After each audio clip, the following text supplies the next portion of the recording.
Okay, I think all are present. Some more yet to come.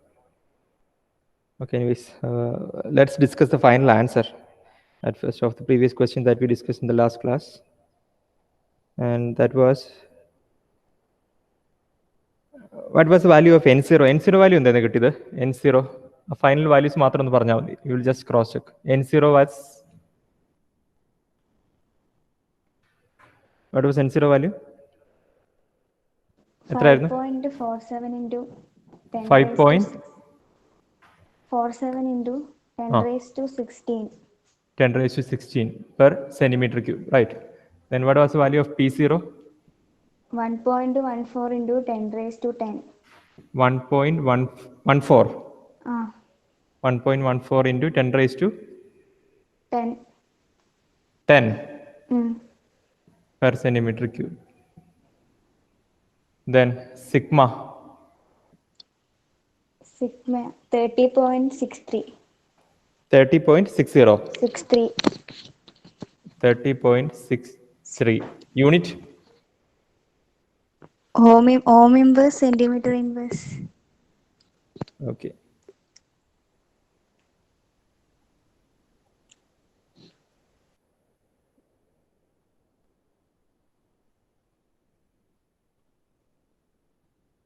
Ohm inverse, centimeter inverse. And the final value, sheet resistance. Sheet resistance value? 652.95. 652.95. Unit? Unit എന്തായിരുന്നു? Per square. ഏതാ? Ohm per square.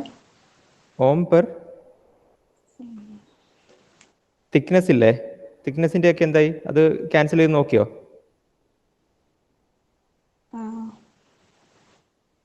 എന്തായിരുന്നു sheet റെസിസ്റ്റൻസിന്? റെസിസ്റ്റിവിറ്റിയുടെ unit എന്തായിരുന്നു? Sheet റെസിസ്റ്റൻസിന്റെ expression R/ρ/T അല്ലേ? Resistivity unit എന്താ? What was the unit for resistivity? Resistivity unit? Ohm centimeter. Ohm centimeter. Thickness? Centimeter. അപ്പോൾ എന്താവും ഷീറ്റ് റെസിസ്റ്റൻസ്? ഓം തന്നെയല്ലേ? Any difference? എന്തെങ്കിലും ചേഞ്ച് വരുമോ?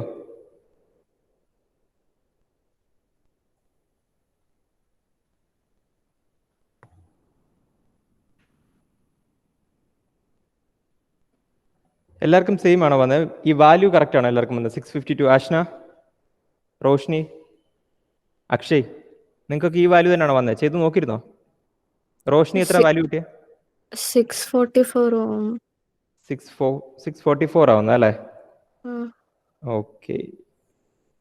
N0 P0 വാല്യൂ ഒക്കെ സെയിം ആവുന്നത്? N0 P0 same. Sigma value? Sigma value 31.014. 31.014. Okay. അതെന്തെങ്കിലും point എടുത്തതിലുള്ള difference ആയിരിക്കും. But that's okay. 650 around answer വരും. ചെറിയ ഡിഫറൻസസ് വരും. ബട്ട് ഒന്നുകൂടെ നോക്കണം. പോയിന്റ്സ് നിങ്ങൾ പോയിന്റ്സ് അപ്രോക്സിമേറ്റ് ചെയ്യുമ്പോൾ you should take at least 3 points from the decimal point. Decimal point കഴിഞ്ഞിട്ട് 3 പോയിന്റ് എങ്കിലും you should consider. Then only you will get the exact value. Anyways, that's okay. Please note the next question. In an n-type semiconductor,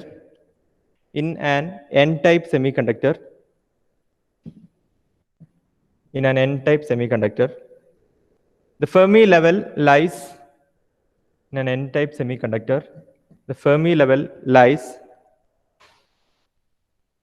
0.4 electron volt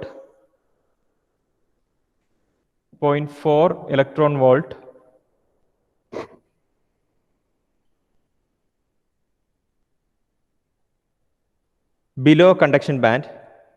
0.4 electron volt below conduction band. Next sentence. If the concentration of donor atom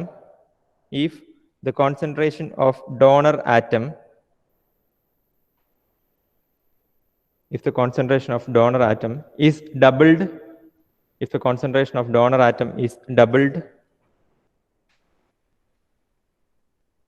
find the new position of Fermi level. Find the new position of Fermi level. Find the new position of Fermi level with respect to the conduction band. Find the new position of Fermi level with respect to the conduction band.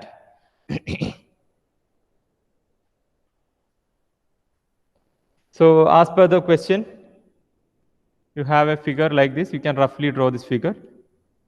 You will have EI as the middle position. You will be having EC and you will be having EV. The position of Fermi level is given as, initially the position of Fermi level is 0.4 electron volt below conduction band. We know that it's already mentioned in the question that it is an N-type semiconductor. So N-type semiconductor case, the Fermi level will be close to the conduction band. So the Fermi level position will be like this, EF. EF1, you can mark it as EF1 because you need to find another Fermi level, right? Donor concentration കൂട്ടുന്ന സമയത്ത് you need to find the upgraded Fermi level position. So initial position you can write or mark it as EF1, and this gap or this value will be 0.4 electron volt as mentioned in the question, right? 0.4 electron volt below EC ആണ് പറയുന്നുണ്ട് EF ന്റെ position. So that is marked there. So you can roughly draw that figure. And the main point is here, what is happening to the donor concentration? Donor concentration എങ്ങനെയാ change ആവുന്നത്? How is that changed? It gets doubled, right? What happens? The question is, what happens to the Fermi level position, or how this Fermi level position changes when the concentration is doubled? Donor എന്ന് പറയുമ്പോൾ it will be N, right? N ആണ്, N type ആണ്, so majority carriers will be N. So N എന്ന് പറയുന്ന concentration. If we are taking, suppose initially we are taking N1, right? N1 is the concentration, donor concentration. We are taking the donor concentration as N1. If N1 is the donor concentration, then the position of Fermi level will be 0.4 electron volt below EC. Then what happens if we are doubling this? That is, what happens when the concentration is increased as 2N1? Initially, N1 is the value, and value N2 is 2N1. N2 is the change in concentration. That is twice the initial concentration. അങ്ങനെയാണ് ക്വസ്റ്റ്യനിൽ പറയുന്നത്. So you can write it as N2 is 2N1. If N2 is changed as 2N1, then what will be the position of EF2? What will be the change in EF1? How does that change with respect to conduction band? Okay, that is the question. I think you got the question. So now you can write the steps. EF1 is equal to എങ്ങനെ എഴുതാം? EF1 is equal to with respect to conduction band എങ്ങനെ എഴുതാം? Roshni, EF1 is equal to conduction energy band വെച്ചിട്ട് നമുക്ക് എങ്ങനെ എഴുതാം? EC. EF1 is equal to EC. Sir എന്താ question ഒന്നുകൂടി പറഞ്ഞേ? നമുക്ക് EF1 ന്റെ റിലേഷൻ ആണ് എഴുതുന്നത്. നമ്മുടെ ക്വസ്റ്റ്യനിൽ പറയുന്നില്ല. എന്താ ക്വസ്റ്റ്യന്റെ ഫസ്റ്റ് സെന്റൻസ് എന്ന് പറയുന്നത്? The position EF1 is, Fermi level is 0.4 electron volt below conduction band, right? അങ്ങനെയാണെങ്കിൽ നമുക്ക് ECയുടെ ടേംസിൽ എങ്ങനെ നമുക്ക് EF1 നെ റെപ്രസെന്റ് ചെയ്യാം? EC എന്ന് പറയുന്നത് എന്താ? ഈ എനർജി ലെവൽ എന്ന് പറയുന്നത് ഞാൻ പറഞ്ഞിട്ടുണ്ട്, ഇത് എപ്പോഴും ഇൻക്രീസിംഗ് ലെവലിലാണ്. So EC will be this value, അല്ലേ? ഈ വാല്യൂ ആണ് EC എന്ന് പറയുന്നത്. EF1 നെ നമുക്ക് ECയുടെ ടേംസിൽ എങ്ങനെ എഴുതാം? EF1 is equal to EC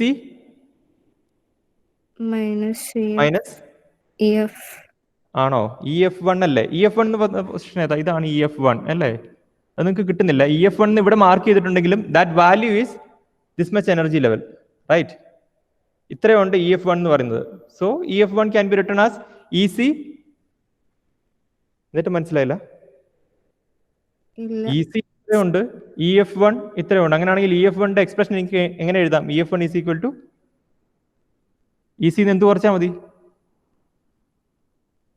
EV. ആണോ? അത്രയ്ക്ക് മനസ്സിലായില്ല. ഇതാണ് EC വാല്യൂ, ഇതാണ് EF1. എനിക്ക് EF1 കിട്ടണമെങ്കിൽ ഞാൻ EC യിൽ നിന്ന് എത്രമാത്രം സബ്ട്രാക്ട് ചെയ്യണം എനർജി? ഇതിവിടെ മാർക്ക് ചെയ്തിട്ടുണ്ട് ഓൾറെഡി. 0.4 0.4 കുറച്ചാൽ പോരെ. EC-യിൽ നിന്ന് 0.4 കുറയ്ക്കുമ്പോൾ you will get this level, right? EC ഇതാണ്, അതിൽ നിന്ന് 0.4 കുറച്ച് നിങ്ങൾ ഇവിടെത്തും, ഈ പൊസിഷനിലെത്തും. ആ പൊസിഷൻ എന്താ? EF1. ക്ലിയർ? നമ്മൾ കുറെ ചെയ്തല്ലേ. So EC minus 0.4 electron volt will be your EF1, right? Note that.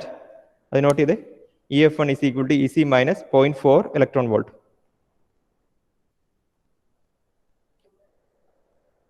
On next line, you note, let the initial donor concentration be, let the initial donor concentration be N1. Let the initial donor concentration be N1. And the changed concentration be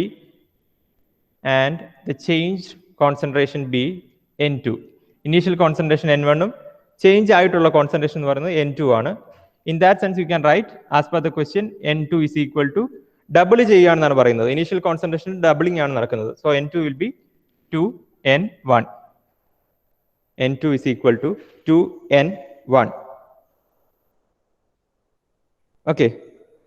Now you can write the general expression for N. N കണ്ടുപിടിക്കാൻ നമുക്കൊരു general expression ഉണ്ട് in terms of NC. NC terms we are having a general expression for N. What is that? Anyone? Anjana. N is equal to NC. NC e raised to minus EC minus EI. E raised to minus EC minus EF. EF അല്ലേ?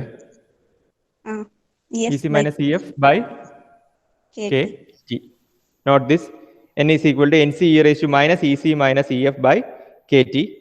From this you can write N by NC is equal to e raised to, I am applying this minus, so you will get EF minus EC by KT. And e minus agathékku kondupoyumbol you will get EF minus EC by KT. N by NC is equal to e raised to EF minus EC by KT.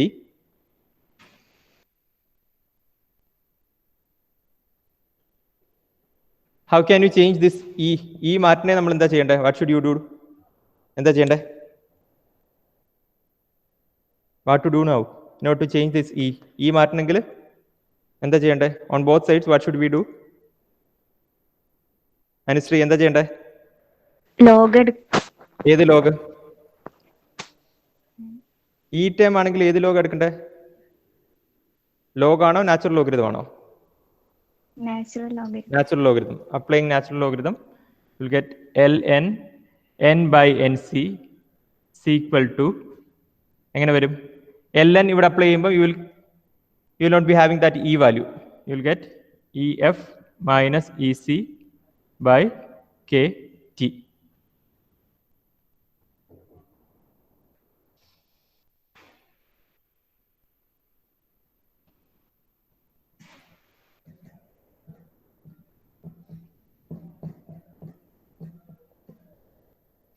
So KT ln n by nc is equal to EF minus EC. EF minus EC. ഇത് നമ്മൾ general ആയിട്ട് എഴുതുന്നത്. Now we will have to consider EF1 and all. EF1 ഒക്കെ നമ്മൾ ഇനിയാണ് consider ചെയ്യുന്നത്. We have written the general statement like KT ln n by nc is equal to EF minus EC.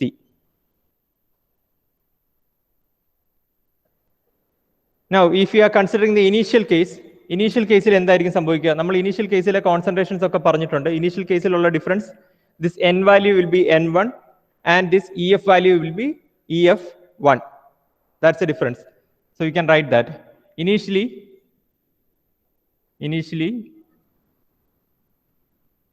this expression changes as KT ln n1 by nc is equal to EF1 minus EC. തിരിച്ചാണല്ലോ എഴുതാം. You can write in the other manner. Okay, EF1 minus അങ്ങനെ എഴുതിയാൽ മതി. EF1 minus EC is equal to KT ln n1 by nc. after doubling the concentration, after doubling the donor concentration, after doubling the donor concentration, എങ്ങനെ ഇത് change ആവുന്ന Adil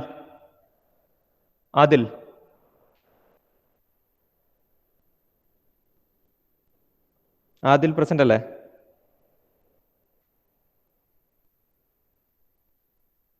Adil is not there. Okay. Akshay, concentration double ചെയ്ത് കഴിയുമ്പോഴത്തേക്ക് എങ്ങനെ ഇത് vary ചെയ്യുന്നേ?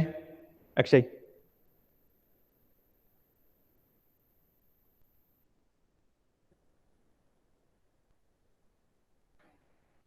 Response ഇല്ലല്ലോ. Dominic, concentration double ചെയ്ത് കഴിയുമ്പോൾ how does this equation change? എങ്ങനെ ഇത് ചേഞ്ച് ചെയ്യുന്നേ? EF2 ആവും. EF2 minus EC is equal to, boys ആരും റെസ്പോണ്ട് ചെയ്യുന്നില്ല കേട്ടോ. Anushree, EF2 minus EC is equal to, Anusree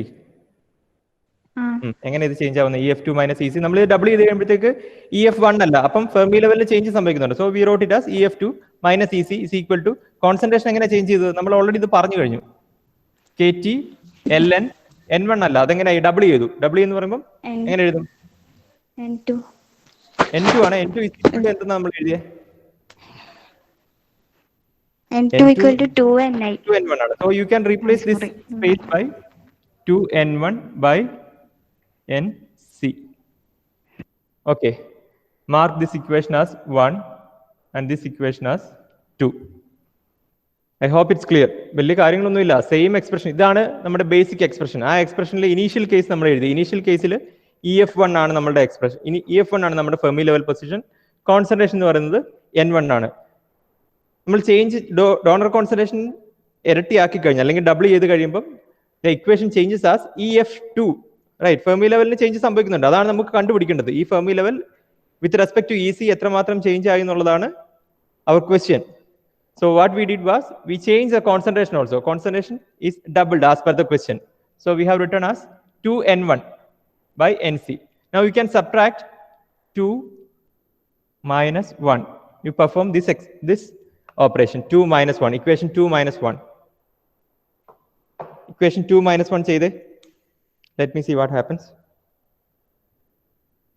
Equation 2 minus 1. Subtract on both sides, okay. EF2 minus EC minus EF1 plus EC. Okay, അത് മനസ്സിലായല്ലോ. അതിന് ഞാൻ വീണ്ടും എഴുതണോ? മൈനസ് EC തന്നെ എഴുതാം. Minus EC is equal to KT is common. LN 2N1 by NC minus LN N1 by NC.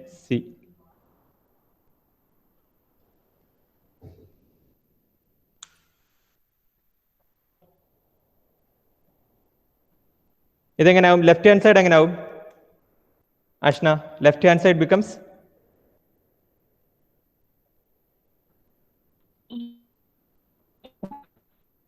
Ashna EF2 minus EF1. EF2 minus EF1. EF2 minus EF1 is equal to, right hand side you can see KT is common and ln A minus ln B. ആ ഒരു formula എന്തായിരുന്നു? ln A minus ln B എന്താണ്? എങ്ങനെ എഴുതാം?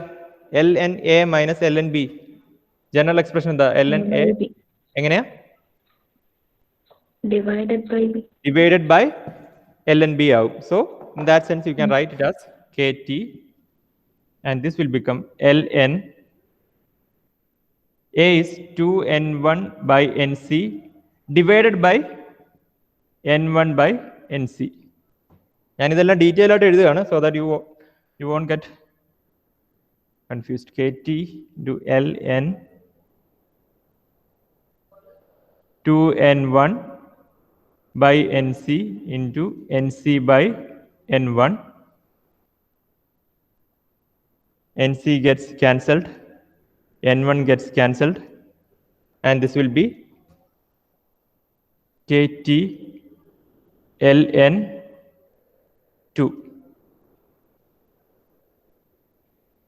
KT LN2. EF2 minus EF1. EF2 minus EF1 is equal to KT LN2.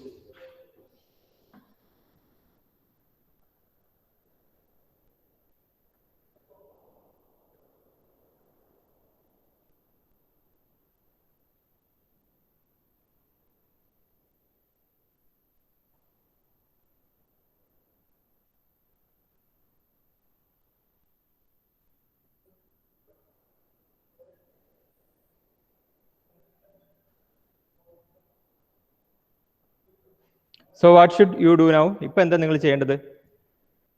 need to express EF2 in terms of EC, right?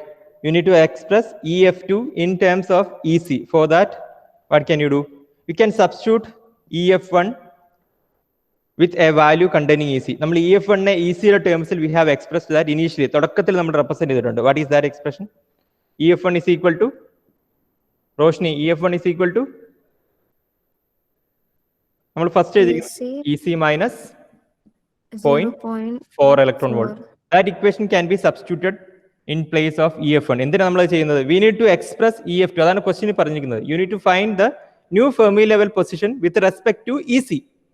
So EF2 എക്സ്പ്രഷനിൽ ഉണ്ടായിരിക്കണം. And this value you can find. നമുക്ക് കണ്ടുപിടിക്കാൻ പറ്റുന്ന value ആണ് ഈ KT LN2 എന്ന് പറയുന്നത്. You can substitute the value as temperature 300 Kelvin and Boltzmann constant value also you can substitute. And you can find that value. പിന്നെ നമുക്ക് ഈ EF1 മാറ്റി EC ടേംസിലാക്കണം. For that, you have written an expression initially. ആ expression ആണ് ഇത്. EF1 is equal to EC minus 0.4 electron volt. That you can substitute here. EF2 minus EC minus whole minus 0.4 electron volt. Please do that and find the position. EF2 എങ്ങനെയാണ് വരുന്നതെന്ന് പറയുക in terms of EC. Please do that. ഒന്ന് ചെയ്തേ. EF2ന്റെ position എന്താ വരുന്നതെന്ന് കണ്ടുപിടിച്ചേ.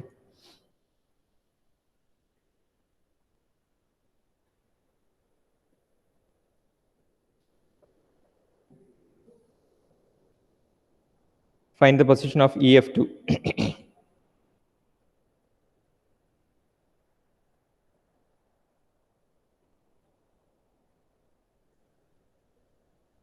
ചെയ്തു ആരെങ്കിലും?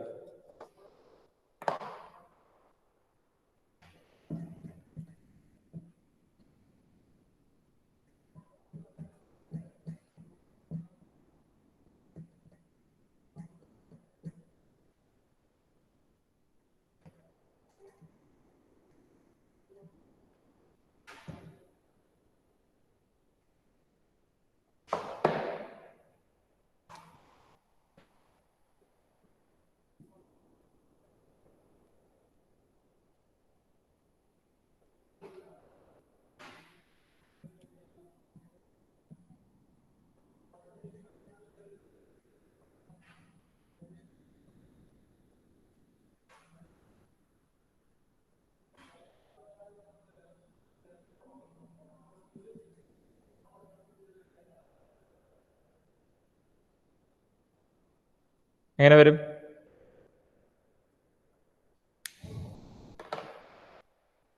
അനുശ്രീ ചെയ്തോ? അഷ്ന ആർക്കെങ്കിലും കിട്ടിയോ answer?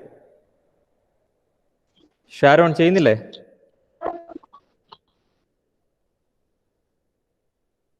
Vishnu and Vaishnav. അഷ്നയ്ക്ക് answer കിട്ടിയോ?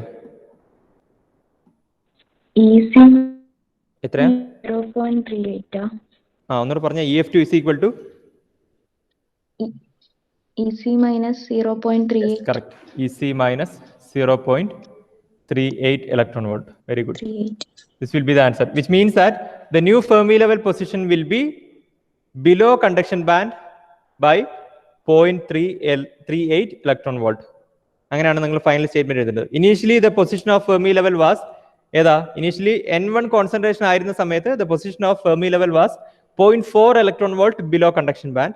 And when the concentration was doubled the new Fermi level position was 0.38 electron volt below conduction band energy level.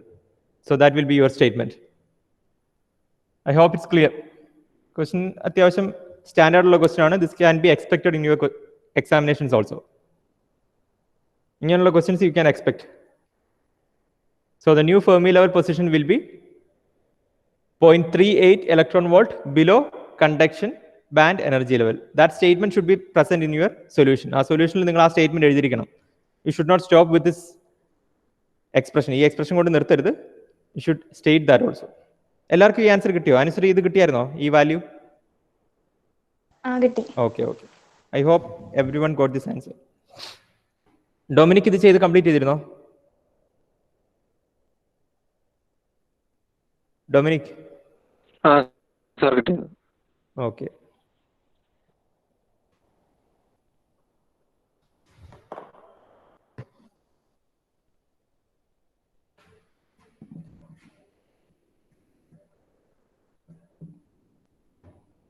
If you want, you can draw that figure also. ഇതിനകത്ത് EF2 നിങ്ങൾക്ക് വേണമെങ്കിൽ represent ചെയ്യാം. അത് mark ചെയ്യുമ്പം 0.38 ആണ്. So EF1ന്റെ മുകളിലായിരിക്കണം EF2 mark ചെയ്യേണ്ടത്. അത് മറക്കരുത്.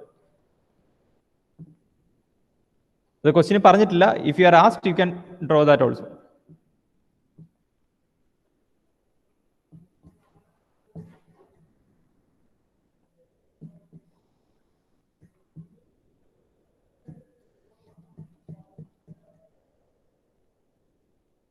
We will do just one more question. ഒരു ന്യൂമറിക്കൽ ക്വസ്റ്റ്യൻ കൂടെ നമുക്ക് ചെയ്യാം. അപ്പോൾ ഈ സെഷൻ അത് കംപ്ലീറ്റ് ആവും. Then for your after this question only one topic will be left for your second module. Second module ഒറ്റ ടോപ്പിക് പിന്നെ ബാക്കി ഉണ്ടാവുള്ളൂ. So you will please note this question. A gallium arsenide sample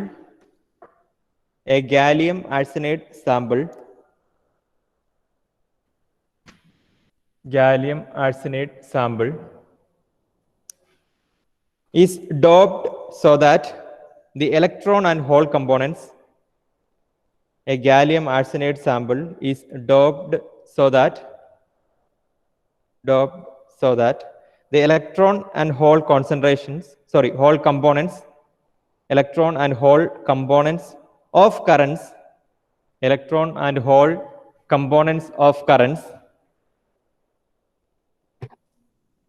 of currents are equal in an applied electric field. Are equal in an applied electric field.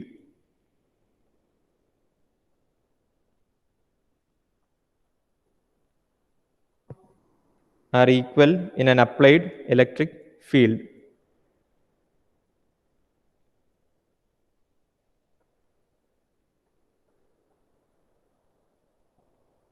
Calculate the equilibrium electron-hole concentrations. Calculate the equilibrium electron-hole concentrations.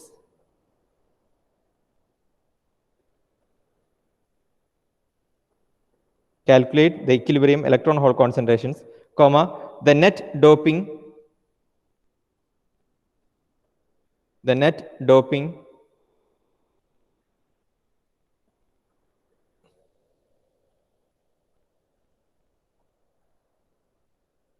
and the sample resistivity at 300 Kelvin.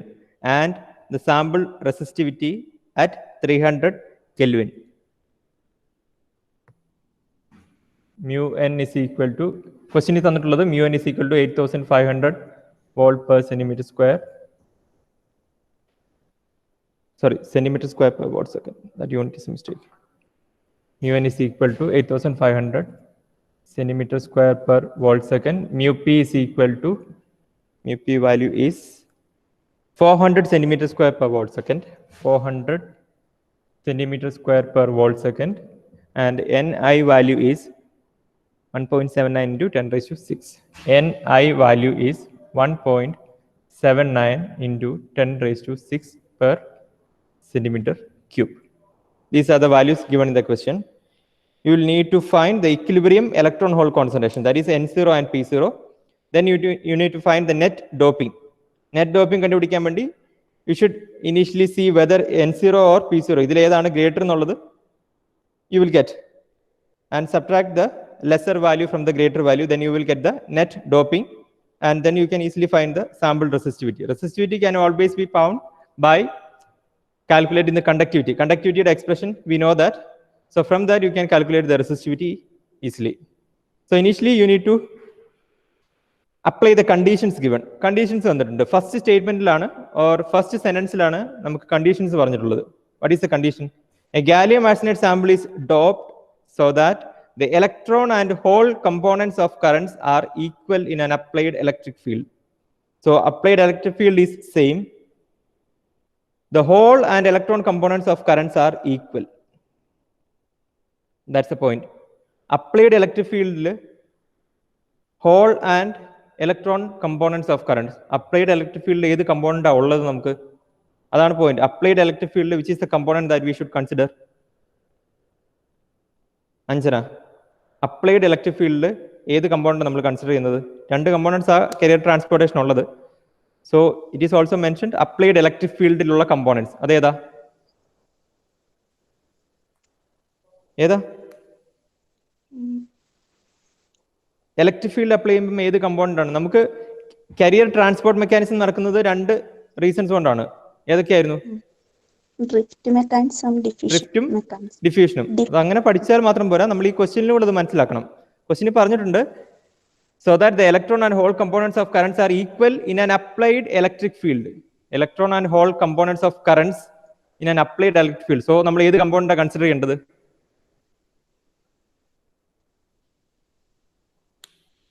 ഏതാ? Applied electric field എന്ന് പറയുമ്പോൾ ഏത് കമ്പോണന്റാണ് consider ചെയ്യേണ്ടത്? അഷ്ന,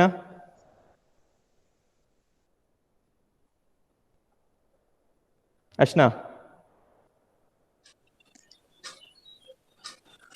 മനസ്സിലായിട്ടില്ല sir. മനസ്സിലായില്ല. Question പറഞ്ഞിരിക്കുന്നത് എന്താ? A gallium arsenide sample is doped so that the electron and hole components of currents are equal in an applied electric field. നമ്മൾ ഇലക്ട്രിക് ഫീൽഡ് അപ്ലൈ ചെയ്യുമ്പം നമുക്ക് ഏത് കറണ്ട് മെക്കാനിസം ഉണ്ടാവുന്നത്? ഡ്രിഫ്റ്റ് ആണല്ലോ. അപ്പം ഡ്രിഫ്റ്റ് കമ്പോണന്റ്സ് സെയിം ആണെന്നാണ് പറയുന്നത്. അത് വേറെ രീതിയിൽ പറഞ്ഞിട്ടുണ്ടെന്നേ ഉള്ളൂ. Are equal in an applied electric field എന്ന് പറയുമ്പോൾ അവിടെ ഉള്ള കമ്പോണന്റ്, കറണ്ട് കമ്പോണന്റ് എന്ന് പറയുന്നത് ഡ്രിഫ്റ്റ് ആണെന്ന് മനസ്സിലാക്കുക. ഒന്നാമത്തെ കാര്യം. ആ ഡ്രിഫ്റ്റ് കമ്പോണന്റ് തന്നെ ഇലക്ട്രോൺസിലും ഹോൾസിന്റെയും, അത് നമ്മൾ സെപ്പറേറ്റ്ലി അല്ലേ എഴുതുന്നത്. ഇലക്ട്രോൺസിന്റെ ഡ്രിഫ്റ്റ് നമ്മൾ JN ഡ്രിഫ്റ്റ് എന്ന് എഴുതും അല്ലേ? അതല്ലേ കറണ്ട് ഡെൻസിറ്റി. JN ഡ്രിഫ്റ്റും JP ഡ്രിഫ്റ്റും സെയിം ആണെന്നാണ് ആ ഫസ്റ്റ് സ്റ്റേറ്റ്മെന്റ് പറയുന്നത്. അത് ഡ്രിഫ്റ്റ് കറണ്ട് ആണെന്നുള്ളത് നിങ്ങൾക്ക് എങ്ങനെ മനസ്സിലാകും? ആ സ്റ്റേറ്റ്മെന്റിൽ തന്നെ പറയുന്നുണ്ട് in an applied electric field. Applied electric ഫീൽഡിലുള്ള കറണ്ട് കമ്പോണൻസ് എന്ന് പറയുന്നത്, അപ്ലൈഡ് ഇലക്ട്രിക് ഫീൽഡിലുള്ള കറണ്ട് കമ്പോണന്റ് എന്ന് പറയുന്നത് ഡ്രിഫ്റ്റ് കറണ്ട് കമ്പോണന്റ് ആണ്. ഡിഫ്യൂഷൻ അല്ല, ഡ്രിഫ്റ്റ് കറണ്ട് കമ്പോണന്റ് ആണ്. അത് തന്നെ ഇലക്ട്രോൺസിന്റെയും ഹോൾസിന്റെയും ഈക്വൽ ആണെന്നും പറയുന്നുണ്ട്. So expression wise you can write it like this: JN drift is equal to JP drift. അതാണ് നിങ്ങൾ ആ ഫസ്റ്റ് പാർട്ടിൽ നിന്ന് മനസ്സിലാക്കേണ്ടത്. അത് മനസ്സിലായാൽ മാത്രമേ ബാക്കി ചെയ്യാനും പറ്റുള്ളൂ. So this is your assumption. This is your assumption. So from this, you can substitute the expression for these two values. JN drift nu vare namukku engane ezhudam? JN drift. What is the expression for JN drift? Anusri, Ashna, ആരെങ്കിലും പറഞ്ഞോ? JN drift. N of x Q. കേൾക്കുന്നില്ല. N of x. Hello. N of x. ആ, നമുക്കിവിടെ N of x വേണ്ട. നമ്മളിവിടെ x എന്ന് പറയുന്ന factor എടുക്കുന്നില്ല. ജനറൽ ഫാക്ടർ, ജനറൽ എക്സ്പ്രഷൻ പറഞ്ഞാൽ മതി. NQ. NQ. ഇക്വിലിബ്രിയം എന്ന് പറയുന്നുണ്ട്. So you can write N0. Equilibrium ആണ് കോൺസെൻട്രേഷൻ എന്ന് പറയുന്നുണ്ട് ക്വസ്റ്റ്യനിൽ. So you can write N0 Q mu n epsilon. Right. Electric field രണ്ട് കേസിലും സെയിം ആണെന്ന് പറയുന്നുണ്ട്. സോ ഇപ്പുറത്തും ഇലക്ട്രിക് ഫീൽഡ് സെയിം തന്നെയാണ്. So here it will be P0 Q mu P epsilon. Right. So in that sense, this will get cancelled, Q will get cancelled, and you will be having N0 mu n is equal to P0 mu P, or else you can write P0 as P0 is equal to N0 mu n by mu P. ഇങ്ങനെ എഴുതാം. നമ്മൾ ഇങ്ങനെ എഴുതാനുള്ള കാരണം mu n ഉം mu p യും ക്വസ്റ്റ്യനിലുണ്ട്. Okay, these are known values. അപ്പൊ ഇതിൽ ഏതെങ്കിലും ഒരു വാല്യൂ ഫൈൻഡ് ചെയ്താൽ you can find the other value also. അതുകൊണ്ടാണ് നമ്മൾ ഇങ്ങനെ എഴുതുന്നത് mu n by mu p എന്ന് എഴുതാൻ കാരണം if you are having n0 value you will get the p0 value by substituting mu n and mu p from the question. ഇത് ഇത്രയും question തന്നിട്ടുള്ള പാർട്ടാണ്. Now again see the question again. ഒന്നുകൂടെ നോക്കിയേ, ഇനിയിപ്പം ക്വസ്റ്റ്യനിൽ ഒന്നുകൂടെ നോക്കിയേ. ഈ കിട്ടിയിരിക്കുന്ന വാല്യൂസ് ഒക്കെ വെച്ചിട്ട് നമുക്ക് ചെയ്യാൻ പറ്റുമെന്ന് നോക്കിയേ. p0 is equal to n0 mu n by mu p. ഇനി എന്ത് ചെയ്യാൻ പറ്റും നമുക്ക്? mu n ഉം mu p യും നമുക്കറിയാം അല്ലേ? സോ എനിക്ക് അങ്ങനെ എഴുതാം, p0 is equal to n0 into mu n value എത്ര?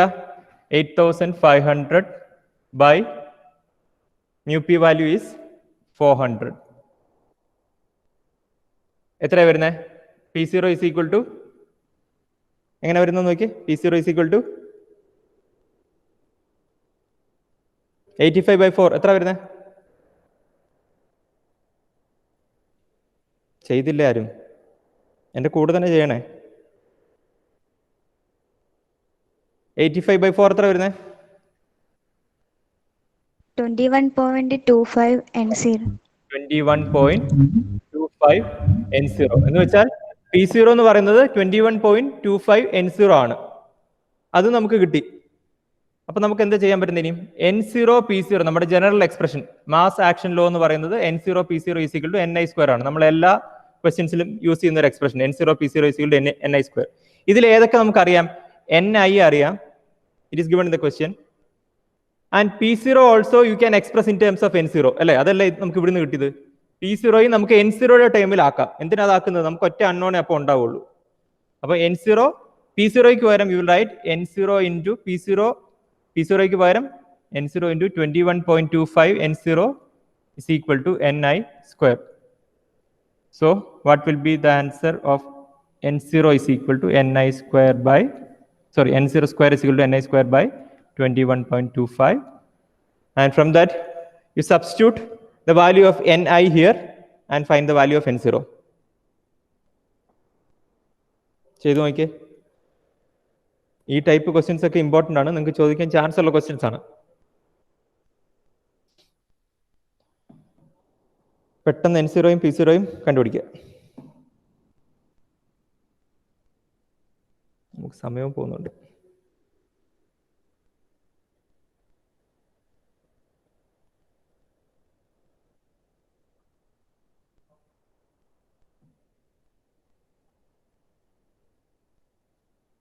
ഓക്കെ, ഞാൻ ആ പ്രോസസ് ജസ്റ്റ് പറയാം, നിങ്ങളത് കംപ്ലീറ്റ് ചെയ്യണം. You will get the value of n0 here. n0യുടെ value you will get it and you can substitute that in this expression n0 p0 എന്ന് പറയുന്ന എക്സ്പ്രഷനിൽ, അല്ലെങ്കിൽ ഈ എക്സ്പ്രഷൻ മതി p0 എന്ന് പറയുന്ന എക്സ്പ്രഷനിൽ 21.25 ഇൻറ്റു n0. അതിൽ നിങ്ങൾ n0 വാല്യൂ സബ്സ്റ്റിറ്റ്യൂട്ട് ചെയ്യുകയാണെങ്കിൽ U will get the value of p0. അപ്പം you got the value of n0, U will get the value of p0, and now you check which is greater. n0 ആണോ p0 ആണോ കൂടുതൽ നോക്കുക. അപ്പം കൂടുതൽ concentration ഏതാണോ അതേ മൈനസ് കുറഞ്ഞ concentration. then you will get the net doping value. Okay, and after that you find the sample resistivity. That's it. Please complete that. Okay, thank you.